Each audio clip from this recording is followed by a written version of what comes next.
Unfortunately, you're going to experience that in society nowadays, especially when it comes to the idea of accumulating wealth where you can be financially free. There's definitely a lot of headwinds towards the idea of people not being dependent on pick your government or what have you, right? Yeah.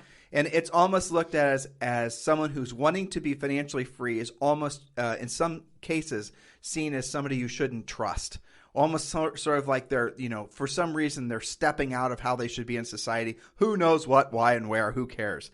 But for those of you who are experiencing that, I want you to know it's kind of normal. So that's number one. Number two, forgive the people, especially your families and your friends, for not understanding that you are indeed trying to improve yourself and you're trying to improve the life of your family and those you care and love.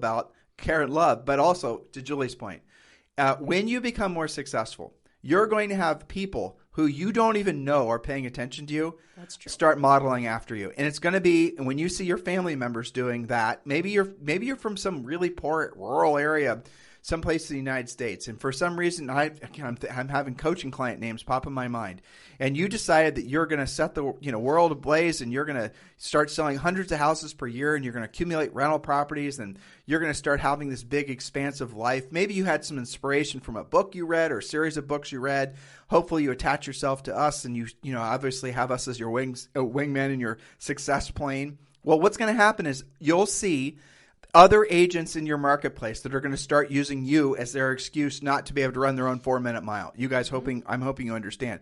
I mean, no one believed you could do the 4-minute mile until somebody did it, right? That's and maybe in your family, you're the first person that's actually going to run the 4-minute mile. Maybe in your community, the same thing. Maybe in your church, your synagogue, your mosque, you're going to do something that nobody else thought could be done. And yes, when you basically start doing it, you're going to make them insecure because they're all of a sudden going to start wondering why they're not doing it themselves, and all sorts of psychological turmoil is going to commence.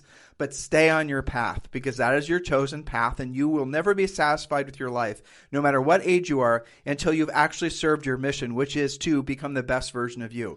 And that is something that I have seen from coaching agents, and Julie, and I'm sure have experienced the same thing, and all of our other coaches, that if there's one, like if I were to have one, if this is the only podcast you ever listen to, I just want you to remember this. It's never too late for you to become the best version of you.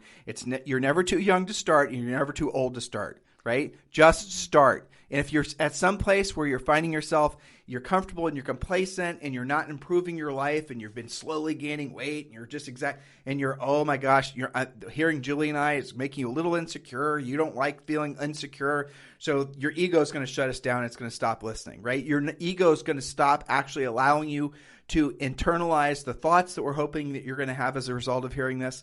And that means ultimately you're not going to move forward with your life. And that is a choice that you're going to make, to the point that I was trying to make earlier. If you take 10 agents and you even put them behind with the best coach in the United States, Julie Harris, she's only going to be able to really get maybe 2 or 3 of you to go to the next level, because the rest of you are going to be too insecure about making yourselves become something that your environment is unfamiliar with. Yes, you have to become comfortable being uncomfortable. Yep. And your leading mantra should be, if it's meant to be, it's up to me. You've got to own it.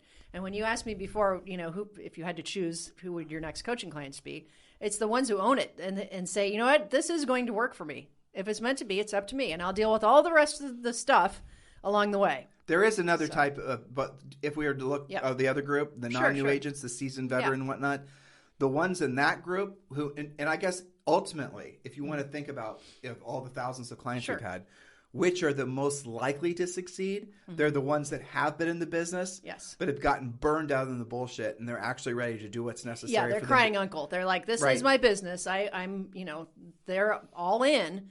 But for whatever reason, they've finally decided, I got to do something different. Because if I keep doing what I'm doing, I'm going to keep getting what I'm getting. And maybe I'm, quote, stuck. We've had lots of coaching clients that come to us like, I've done 10 million in volume year after year after year.